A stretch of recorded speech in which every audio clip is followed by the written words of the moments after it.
And so here's a little piece that that the fine people at Disney have put together about the exciting fighting that you're going to see in the Acolyte. And action. If I had been told that I was going to fight Carrie-Anne Moss, I probably would have had a heart attack. Cut. Nice. Training for the Acolyte was really challenging. Today I feel a tad like a truck hit me. It was very important to me that the show feel visceral and that the fight sequences feel jaw-dropping. There's very high energy, high octane stunt work. What they've done to create these fights is insane. We took the heavy martial arts, the hand-to-hand combat, all the different styles, and mixed them together to build these sequences. We use Taekwondo, karate, Krav Maga, Western boxing. It is some of the craziest fights. It's very powerful. It's pretty special.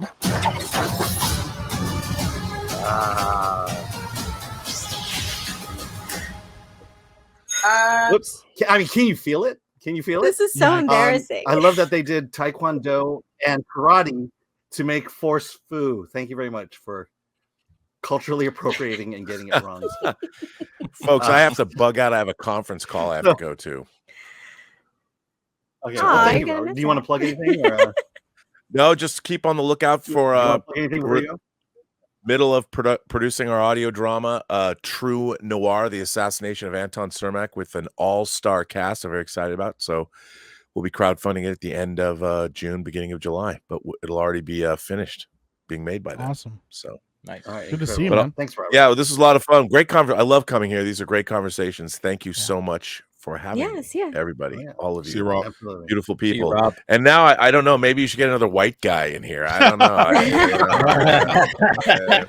I know. Well, or maybe you could. Maybe Gary's available. Yeah, you can think of me as I'm the first character to die right now. yeah. So, There you go. but I love you all. I love you all. Hopefully, I'll see you next week or the week after. See you, man. Thank you. Man. All right. I feel like they're just trying to convince people that those fight scenes were good. They were just trying to oh, it's so great. We got all of these fighting styles, and I feel so out of, my muscles are sore. Like, but what they're actually showing us doesn't align with what they're saying. It just looks so cheap. It looks so, it's so high octane. Well, Alan, you saw it. I know you can't say too much, but I mean, were the fight scenes good? As good as Ahsoka. Oh God. Oh boy. Yeah. Okay. Hayden Christensen was the best part of that, and you could so tell that Rosario Dawson was having to slow down to keep up with him. It was very embarrassing. Oh yeah, Hayden, he didn't miss a step, man. Like, yeah. No, you could tell he had to slow down so she could it's so embarrassing on so many levels. Gone are the days where, because I mean, Carrie-Anne Moss is part of that with The Matrix, where they spent 6 to 4 months before the movie even started production, learning how to do martial arts, learning how to do the stunt work, learning the choreography, and going, I'm going to be as good at this as I possibly can be. I mean, these Star Wars fights are we wanted the same energy as the prequels, but the prequels those fights were even nerfed. Hayden and those guys are on record as saying we could have gone way harder, and George kind of was like, yeah, let's slow it up a little bit. I mean, so even with that, but the idea that the interesting part of Star Wars is kung fu fighting, I'm like, what? Maybe you run into one Jedi, or maybe two Jedi that they utilize more fighting style like that or something. That's kind of interesting if you engage in there's a unique group that does this one thing. But now it's the idea of uniqueness in Star Wars is I have a lightsaber whip, or I have a lightsaber mace, and you're like, oh, okay, that's cool, I guess. That's your idea of interesting in Star Wars, is that kind of thing. And everybody's a kung fu fighter. It's it's weird. Yeah, what's wrong with the Force? I don't understand why the Force is a problem. Why can't we just fight with the Force? Why? Well, they did. They do this a lot. Yeah. I mean, but to me, it's kind of like pointless. Like I rather them use sabers and just fight with the sabers like we're used to, if that's what they're doing. I don't need the kung fu. I don't need them to do all of that nonsense. To me, that's, and I don't mind kung fu fighting. Don't get it twisted, but to me, that's like not really Star Wars. You know, just give me the Force, have them throw some stuff. I don't understand the point of throwing knives and throwing stars or whatever this chick is throwing at people. Like, I mean, you know, when the lightsaber, when a lightsaber blocks that, you know, it's going to send shards of metal off in every direction, probably right at the person using the saber to block it. So, I mean, it's dumb. It's dumb. It doesn't make any sense. It doesn't seem like it belongs in Star Wars. It's just silly. You know, I'd rather them just use the Force like it's always been used instead of trying to recreate the wheel at this point. Well, every fighting sequence that I've seen, I feel no tension. I feel no drama. I don't feel like anyone's in any real danger. And I feel like it was a mistake. Well, first of all, I think the choreography it is not there as far as just the intensity of it. I just don't feel anything. But also, I just don't feel like this character is formidable. The one with the tiny little 2-inch Ginsu knives. I don't understand how this is supposed to be so intimidating. Maybe if she had samurai swords or something like that, maybe something, a weapon more intimidating, but her tiny little daggers, I'm just not feeling it. I'm not feeling any drama. I don't feel that anyone's in any danger. And I feel like it's actually, I think it's kind of sad that Carrie-Anne Moss is in this, because I can't help but compare it to her scenes from The Matrix. Yep. Yeah. Well, I mean, let's be real about what this whole High Republic thing is, man. They've been fighting for this for years, man. They won't let it go. They wouldn't let it go. Disney or Lucasfilm has wanted the High Republic because that's their way of destroying everything that Lucas created. Yep. They could retcon everything that Lucas created with the High Republic, and that's why they have fought so hard to make this happen. Yeah. Dude, let me talk about the fighting style in here. The whole thing about combining styles, karate, taekwondo, Krav Maga. You know, it's the whole idea. The reason why you have these different styles is because each form is a certain set of skills that you're taught in repetition. And then there's a certain philosophy behind those skills as to how you fight and how you subdue your opponent, how you overtake your opponent. And by combining it, you lose all that. And so now you have, and I think that's what we have here, is this is all beautiful choreography, if you want to call it beautiful. But it's all just for visual sake. It's not fighting. And I'll always go back to one line in Iron Claw that applies to wrestling. But the point is you don't do a move just to do a move. You don't do a moonsault just to do a moonsault. These moves have to mean something. There has to be something, a reason you did that specific move, and how your opponent countered it with their skill set of moves. And that's what makes fighting interesting. That's where you get a story told in these fights. And here, and this is the tradition of Disney Star Wars since the very beginning, this is all choreography. Two people stand on a stage and they do moves together, and they try to create these, these beautiful ballets of fights and action and stuff. And I find it A, insulting, and I find it B, quite bland and boring. The whole thing about Carrie-Anne Moss, just standing there and dodging, that reminds me a lot of Drunken Master style fighting, Drunken Master Kung Fu. Where, if you've seen the movies, Jackie Chan just gets drunk, and then that's how he fights. And there's a beauty to that fighting, and there's a beauty in the way in which he dodges attacks and then overcomes his opponent doing that. But they're doing a copy of that, an imitation, a cosplay of that kind of fighting, and that's what I find insulting about Star Wars combat right now. Well, cosplay, that's a good word for that. Yeah. Well, it used to be, like, when a lightsaber came out, somebody was probably going to die. Or lose a that's limb. just how it is. Or, like, if you're in a world where you have a bunch of, like, monks that have, the Force and lightsabers are walking around, and somebody shows up that doesn't have a lightsaber and wants to fight one of those guys, they either don't know what they're getting into, but they've got something up their sleeve that you don't know about. That's an interesting concept. Like somebody rolls up on a Jedi and he goes like, "You're no match for me," and then they start throwing down, and the guy finds out, oh, this guy's here for a reason. There's ways to craft that, but once again, even like if you go to professional wrestling, for example, there's a story there. There's going to be a winner, there's going to be a loser, and the choreographed nature of their fight is just to express that story. But once again, this isn't what's happening. There's no story to these fights. It's how cool can we make this thing look for everybody, and that's really awesome. And look how flashy and cool it is. At the end of the day, nobody's gonna die, nobody's getting really hurt. It's just whatever. It's like if you have a character that wants to throw down with a Jedi and the Jedi's completely outclasses them and is better than them in every single way, you go, okay, what was the purpose of that? Why do that? Why not just force throw her into a wall and call it good? If Carrie-Anne Moss dies to that lady with the Ginsu knives, and Sabine survives a literal impalement by the lightsaber, I will riot. But you know that's going to happen, right? That couldn't. Yeah, I'm pretty sure that is what happened. Reva did it twice. Is she the one that's murdering all the Jedi with those tiny little knives, and we're supposed to believe that? Meanwhile, you also have people like Reva and others who have survived multiple impalements with the lightsaber. Yeah, not only did Sabine survive, it took her a day to get over it. Yeah. Okay.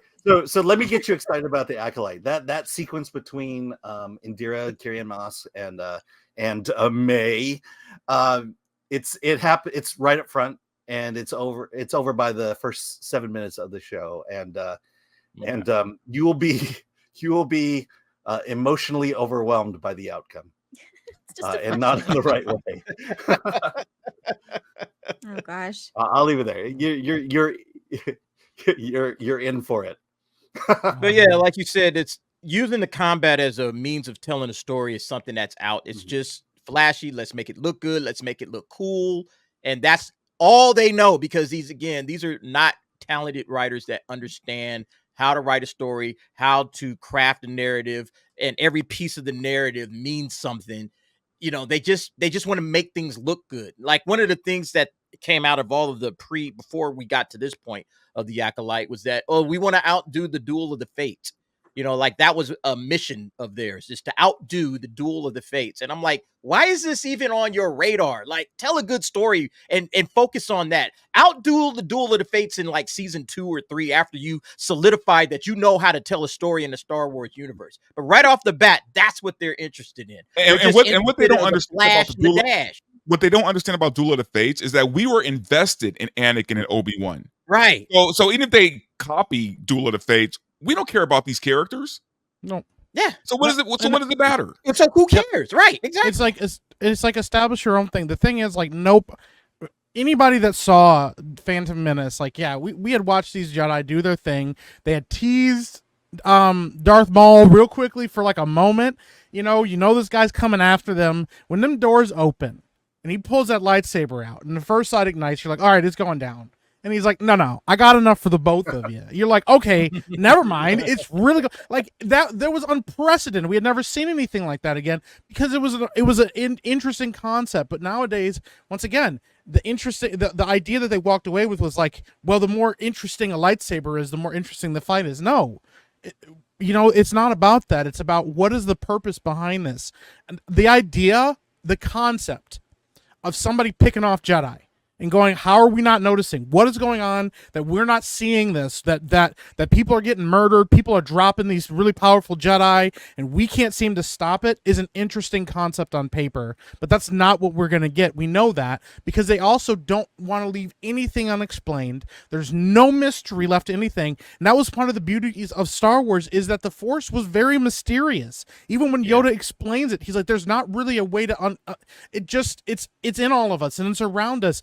Like, listen, the things we love about Star Wars are things that on paper kind of seem ridiculous, but like a puppet lifting an X-wing out of like the swamp, it's like a beautiful moment in cinema, like one of the most iconic scenes in all of cinema. We love it because what it represented was something beyond ourselves. We'd never seen anything like that. So instead of trying to beat that or do better than that. Go, okay, what made this scene work, or what made this idea work? Why do people resonate with this? And then go, let's do more of that. Let's explore more of that idea. But that's not what they want to do. It's about That's how but can we also, make but it- also, they didn't understand. Well, go no, I ahead. was going to say the thing that, just to Mike's point, the thing they didn't understand about it is the speech Yoda gives right before that. Size matters not, right? Said, look how small I am. Look how little I am. Do you think that, and he's like, no, this is the speech. This is the point, is that, and this is what I took away. That's one of my favorite scenes in all of cinema. And that's probably the reason I'm a Star Wars fan right now, is because of that scene. And it's like, no matter how small you are, no matter who you are, you can overcome your limitations, by training, by just, working hard, and just going after it. And Luke was just like, oh man, no, this is impossible. I can't do it. And Yoda's like, yeah, you don't believe in yourself. That's why you fail. And see, that's the kind of thing that they need to tap into. Little messages like that come in that little 7 or 8 minute sequence, believing in yourself. You can do whatever it is you need to do. These are the things that George Lucas was pushing, the mythology, the lessons that you can learn, that you can pass on to the next generation. That's what George Lucas was doing. It wasn't just flashy lightsaber fights. That's what these guys are doing. They're just doing flash and dash. They're not giving you the messages that George Lucas was giving us through Star Wars. That's not what they're interested in. They're just trying to capitalize off an IP and make content for people so that they can say, hey, we got Star Wars. Let's make another lightsaber, this, that, and the third. And it's like, no, nobody cares about this. Right? We cared about those little lessons right there. Those little slow down moments where it's like, Luke's just staring at this lightsaber or this X-Wing just floating across the swamp. Like, wow, like, how come I couldn't do that? And then, he says, I don't believe it. That's why you fail. Yeah. And it's like, and the kind of something to us that we're not getting from Star Wars. Sorry, go ahead, Dante. No, I was going to say, and to piggyback off what you're saying, DA, yeah, we were Luke at that moment, right? We felt like we were being taught, right? Just as Yoda was teaching Luke, right? And again, that goes back to just storytelling, man. These modern Star Wars shows, these movies, they've lost storytelling. They've lost lessons being learned, right? We felt like we were learning alongside of Luke. We felt like we were training alongside of Luke when he was with Yoda, right? We don't get that anymore. We don't feel that anymore, because it's not about that anymore. It's not about teaching and telling a good story. It's just about flashes, visuals. My favorite moments in Star Wars is the more like resonant emotional beats, like you were saying, of Yoda training Luke. That's one of my favorite scenes and all of that. Also, when Luke, Darth Vader is redeemed, it is those moments that you remember that really hit. And the lightsaber fights, that's icing on the cake. That is just that's what it should be, and that's why just everything worked. Yeah. Let me the moment in Duel of Fates that I remember, excluding the ending, was that moment when Obi-Wan, Qui-Gon, and Maul are separated by I forget what the room is, but they're in the middle of the fight and they can't fight, and so they're the shield standing there generators, just staring at each other for like 30 seconds, and the tension that builds up, because you know those doors are going to open at any moment and this fight is going to continue. It's a great moment in fighting that involved no fighting whatsoever. Yeah, well, some of the best parts about choreography is crafting, like, if there's a break, what does that break feel like? How can we make this moment breathe for a second to give the audience a second to process what's happening? And in that moment too, we get characterizations. We have Maul pacing angrily because he wants to keep going. We have Qui-Gon kneeling and attuning to the Force, and we have Obi-Wan who's actually mirroring Maul. He's kind of impatient. He's ready to go. It's a lot of characterization and all of those things. Some people miss that, and that's the beauty of movies. So I don't mean that as a criticism. It's a good thing that we don't notice it. But as a filmmaker, you look back on that and you go, that's all intentional. They thought about that. They're like, this, you need to do this. This is what's going to communicate this to the audience. It's going to characterize your characters more. You're going to feel more for Qui-Gon when he dies, because he's not somebody he's not a fighter. He's not just out here trying to kill Maul. It's an interesting thing and interesting dynamics and stuff like that. And all of that is missing because they're like, how cool can we make this look, or how flashy can we make this look? And even flew up into the air and spun. Ooh. Yeah, you're like, wow. Even even to an extent, some of the prequels sometimes suffered from that. Not all the time, because I do think the prequels are a lot better examples of really good choreography, like specifically like the second two, because there's a lot of fighting in those. But even with that, there was still consequences to the fights. At the end of that fight, something was going to happen. You know, the last duel between Obi-Wan and Anakin is insane. There's a lot of choreography, a lot of kicking and throwing and spinning and dancing. At the end of the fight, you know something's going to happen to one of these guys. You don't really know There's how great it's going to go. intention on both fighters in that. Yeah. You know, one had to survive and one had to lose. Yeah. And you just really felt that.